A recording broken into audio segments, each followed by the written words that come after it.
today is your first time on my channel, do well to subscribe to my YouTube channel, Adrel Koromi channel. God bless you. Before starting up a business, there are some factors that you are supposed to put in place. They are very, very necessary. It's like someone who wants to go on a journey. If you have to travel from one destination to another, the first thing you have to look is if the car you are going to use is going to carry you to your destination. The same thing it is when it comes to business. There are some factors that should be considered before going into business. Because if you don't look into these factors, it means that you are going into business to fail. You must plan so that you don't so that you don't fail in the business. So it's very, very important. So in this series, we are going to be looking at the factors to be considered before starting a business. Number one is time.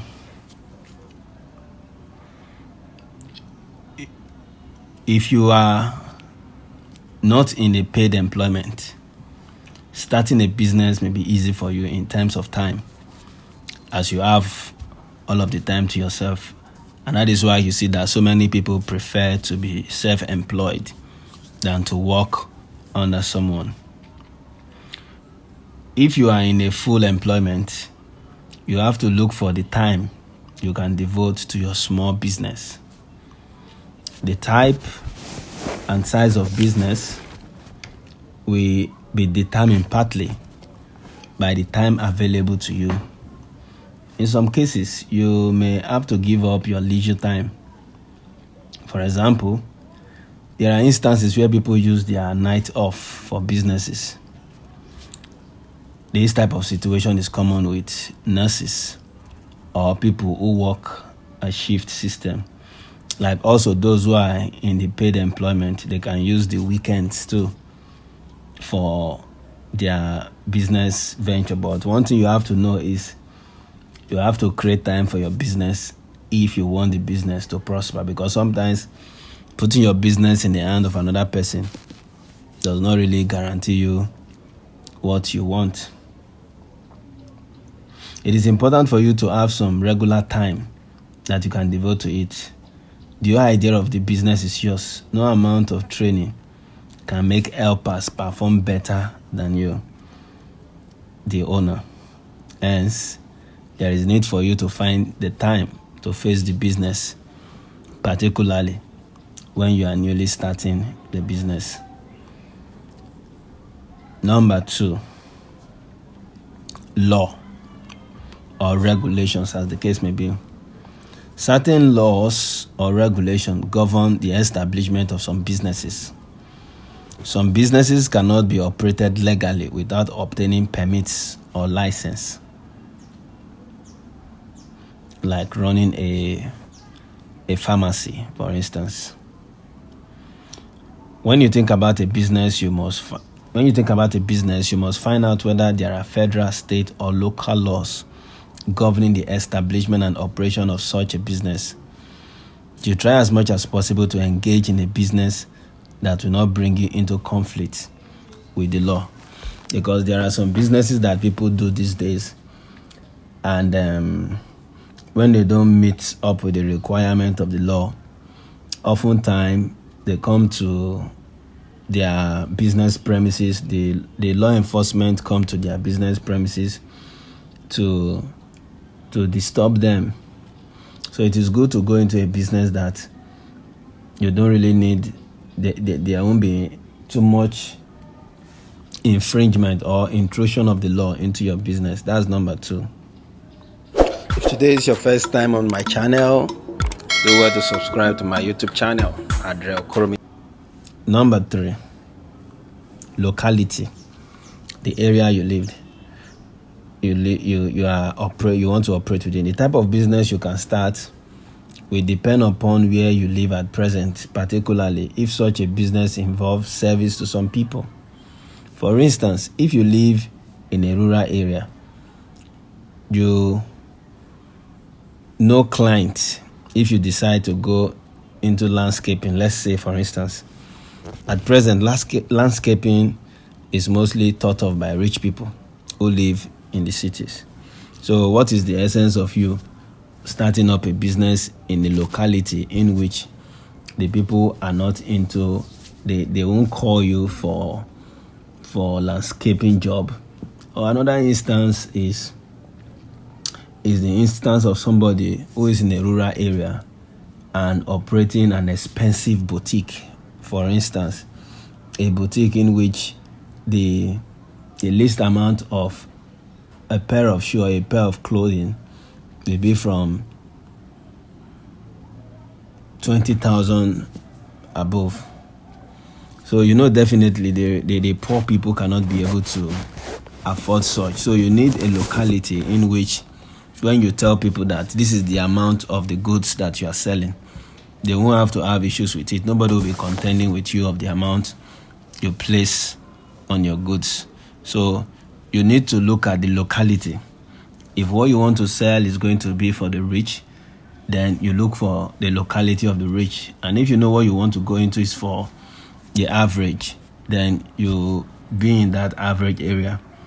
If you also know it's for the poor, then you be in that area, so that what you are doing, you don't need to leave your goods and service for a very long time before you get patronage, because the essence of you going into business is to make turnovers, is to make daily sales.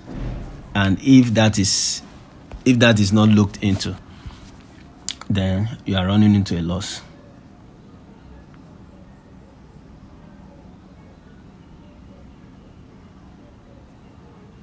Number 4, the risk involved. Life itself is all about risk. It is only those who are able to face the risk that come out successfully. Even for you to even drive from one point to another point, it's all about risk. So if you are always thinking about the risk factor, that because of the risk factor involved, you don't want to go into business, then you can never make it in life. There is no business without risks. That's one thing we must know. Those who have become successful in business today is because they took the bull by the horn. They faced it the way it came. They were not perturbed by the risk. Risk is business, and business is risk. There are some in which the risks involved may result in total failure of a business. In others, it may be a loss of income for some time or a reduction in income. You should try to estimate beforehand the extent of the risks involved in your business. This may be a bit difficult, but a discussion with people about such business will usually give you an idea. Even when the risks are known, people still go into such business, since most risky businesses are also profitable ones. That's one thing we must know. Even as rich as our country is in oil, it doesn't still stop the fact that there are some times that oil is not selling. It doesn't mean that because of oil is not selling or it's not bringing profit to the country, that the country will need to stop selling oil. So that is how business is. One can therefore only talk about minimizing such risk. We emphasize it is usually better to know the extent of the risk involved in a business and be prepared for them, so that when the risk come, you will not be running up and down from one spiritual house to another looking for one man of God or one MOG that will come and do wonders for you. Because the only wonders you can do for yourself is to plan ahead. That is to look into the business from your own perspective and the perspective of, this business, there is risk in it. So that when the risk comes, you don't get into the point of depression that can even lead to sometimes people commit suicide and other things. So you know the risk and be prepared for the risk when it comes. Number 5, involvement of other people. If you want to be prosperous in business, one thing you must know is that there are people that are in the business before. So if there are people in the business before, you need to seek their opinion to know. And they also have a way of helping you through. The business you are thinking about, one that you can start and operate alone, is it the one you can start and operate alone? If it is, then your tax is easy. But if it involves other people, then you must consider how you intend to pay for their own labor. While there are a few businesses that one can do alone, one must, however, try to minimize the involvement of other people in one's business. In the initial stage, make use of the members of your immediate family. If this is not practicable, take only those that are immediately necessary and make sure you can always pay their wages. The reason for this is that sometimes the money, some people start business with the idea of getting all the direct labors that they need immediately. And when you start up like that, you really may not be making the kind of profit you need for you to be paying the workers. So that's why sometimes it is advisable to always have those people around you that have like minds, that wish you well, that want to work with you. When you have them, you compensate them in your own way as you watch the business grow. Definitely you will have people around you, friends, who will always come around, who will always want to do one or two things for you, so you can use them to actualize what you want in the business. The next is your existing job. There are employers that will frown at you engaging in some businesses outside the official one you are paid for. For instance, those in the civil service, there are laws governing them that they can't do some businesses. Like the business you can do is only business that is related to agriculture. That's the only business those in the civil service can do. You have to find out whether your employer is in this category. Yes, it's very, very important. In some cases, you need to take your employer into confidence. If he's the understanding type, he will pretend not to know about your business as long. That is, as it does not reduce your efficiency and productivity at work. This is very, very important. Because sometimes you in a bid to fulfill your own work, you tend to leave the one that you are paid for. It is everywhere. You see it very, very practicable. But in order not to let your own work that you are paid for suffer, then it is necessary to make the person you are working with, if it is necessary, if the person will not be a stumbling block to your growth, you can tell the person. If the person is understandable, you let the person know that, okay, this is what you are doing, this is your plan, and be rest assured that it is not going to affect your productivity at work. The next number, cooperation of your family. To succeed in most businesses, you need the cooperation of the members of the family. Some of the members of the family may have to take no more household jobs as a result of your business. Members of the family should be encouraged to cooperate to reduce reliance on outside help to the minimum possible.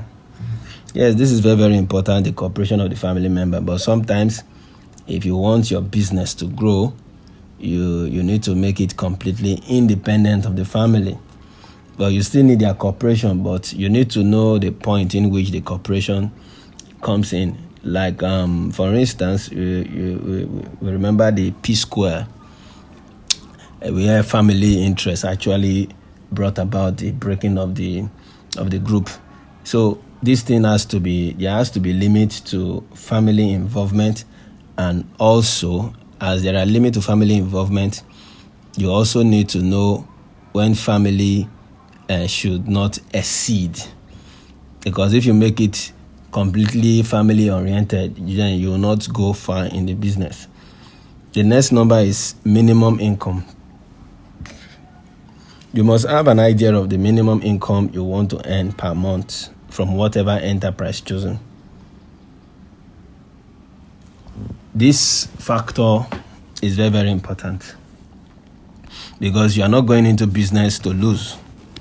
You are not going into business to become indebted to a lot of people. You must ensure that at every profit made from the business, you know what you are paying yourself or what you'll be saving.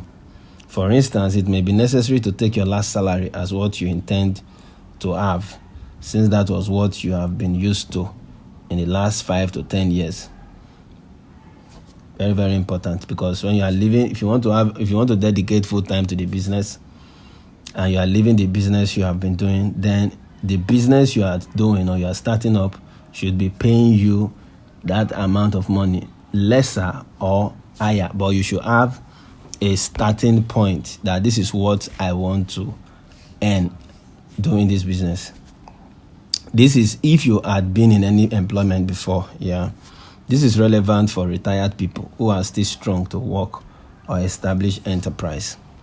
The next one is have some idea about the enterprise. So this is a continuation from the previous point. You need to have some knowledge of the type of business you want to embark upon. It's very, very important. And having the knowledge of the business you want to embark upon requires some knowledge. Like when I talk about knowledge, it may be formal and it may be informal. For instance, I remembered somebody wanted to start selling spare parts. Wanted to go into selling of Okada spare parts, that's machine spare parts, that's motorcycle spare parts, and tricycle spare parts. So the person has not done the business before. The person was moving from a provision market towards a spare part business. So what the person needed to do was to go and be sitting in the shop of those who have been doing the business before. The person goes to the shop and stay for like 2 or 3 hours and look at what they are doing, and was getting the names to know 1 or 2 things. The person did it for like a month, and when the person got herself acquainted to some of the names and the prices, then she went to the market and bought and started the spare part business. It's very, very important to have the knowledge, because having the knowledge will help you to know what you are doing. It will also help you to know what you are expecting to come at the end of the day. The next point is consider your interest in the business. For instance, keeping poultry or pigs involves soiling your hands and coping with unusual orders. Sometimes something must keep your interest for you to achieve success in the business. What is your interest? Why? What is giving you joy in doing the business? For instance, somebody that is going into the Okada selling spare parts, the motorcycle selling spare parts. The person may be move, or the person may love Okada, may just like the motorcycle, has interest in motorcycle. So the person has flair for motorcycle. So such persons like to see people changing parts in the motorcycle. So such thing keeps people. So there must be an interest. Something must be interesting you in the business that you want to go into. The next one is meeting people who know about the business or those who are currently in the business. That is a follow-up of the previous point, so that you can be able to have a knowledge about what you are going to. Identification of goods and service. That's the next one. Identify goods and services that are not currently produced or are inefficiently produced where you live. For instance, paper production is concentrated in one part of the country, while consumption is everywhere. That's a very powerful point. Identify the goods and service. Like you starting up a business, the business you are starting, where you get your goods and service and the people that will consume it. Is it proximate? Is it closer, or is it far from each other? This is very, very important. Another is consider your health and even physical strength. For instance, if you have asthma, for instance, you must not work in enterprises that triggers the asthma. Because if you work in enterprises that trigger the asthma, then the purpose of going into such business is defeated, because you end up using what you get to do medication. You end up, everything you get, it goes into medication. So look at your health, your strength. If your health does not tolerate the business you are going into, for instance, if you are somebody that does not like to see, that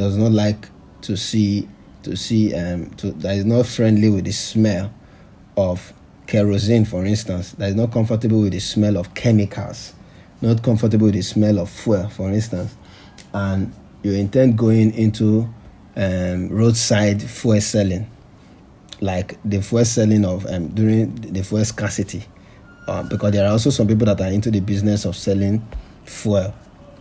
They go to buy in gallons and they sell in liters. So for instance, if you are that kind of person, you go to buy in the big gallons of 50 liters and you are now selling in small liters to motorcycle and tricycle. Now each time you have to put fuel and the order come into you, then you can't be able to do the business effectively. So you have to do business that are friendly, or do businesses that are friendly with your health, or is better you do the ones that you know you can do and it won't affect your health. The last one is the capital or the initiative. For instance, so many persons go into business without having adequate knowledge of the business. Yes, you don't go into a business without you having full knowledge. You understand? Many people think about the money before the business, and since money is not always very easy to come by, such people never come close to actually doing any business. It is sometimes difficult to identify viable projects, but precisely that is the beginning of starting a business. You will soon discover that when you go into a business, all you need is, first of all, the initiative. You don't go into business because it is the trending business in town. For instance, in our time now, we know POS business is the trending business, the commonest business that people do today.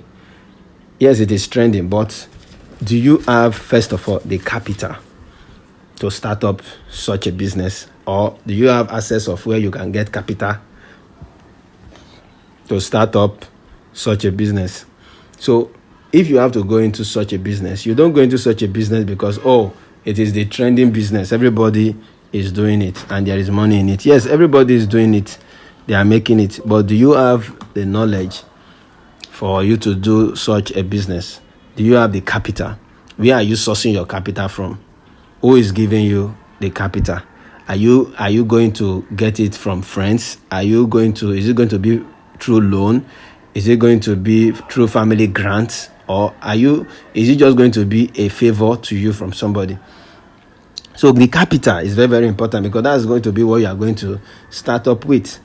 Because even for somebody to even help you in a business, for instance, if the money you are expecting to start up the business is going to come from someone, you have to be able to prove beyond reasonable doubt to the person that I have the capacity to be able to do this business. I have the knowledge. I have everything that is this business involved. So that is the only time that somebody can really say, okay, let me help you, or not to help you. So these are the factors that should be considered before starting up a business. Whether the business is a business that requires big capital, whether the business is a business that does not require capital, or whether the business is the business that requires small capital, whether large scale, medium, or anything, or small scale.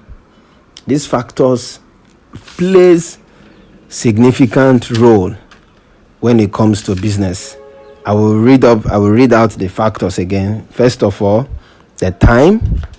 Secondly, the law or regulations that govern such business that you want to start. Thirdly, the locality, the area in which you reside in. Fourth, the extent of risks involved in the business. 5, involvement of other people in the business. 6, your existing job. 7, cooperation of your family members.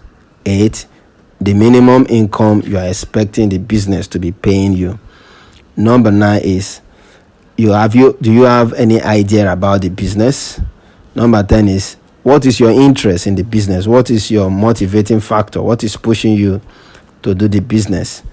The number 11 is meeting people who know about the business or those who are already in the business. Number 12 is identification of goods and services that you are going to be giving out or that people will be receiving for you.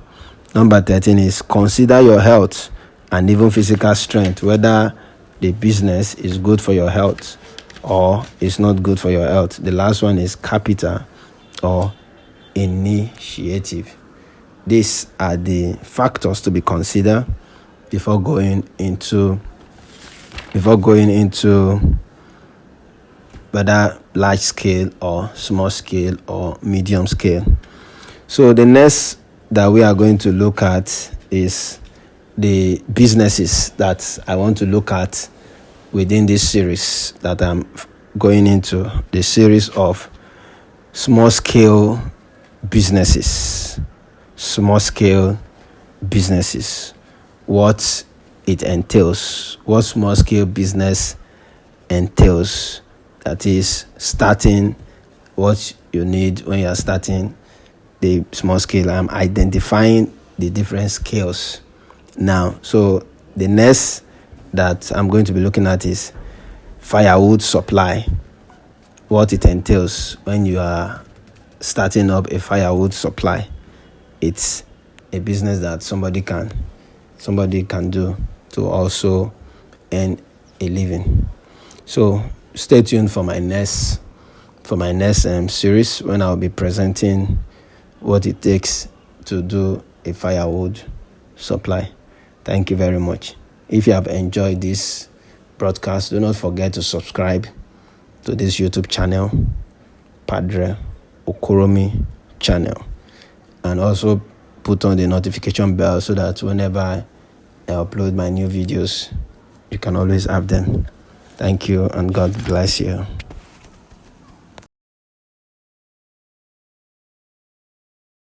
If today is your first time on my channel, do well to subscribe to my YouTube channel, Padre Okoromi channel. God bless you.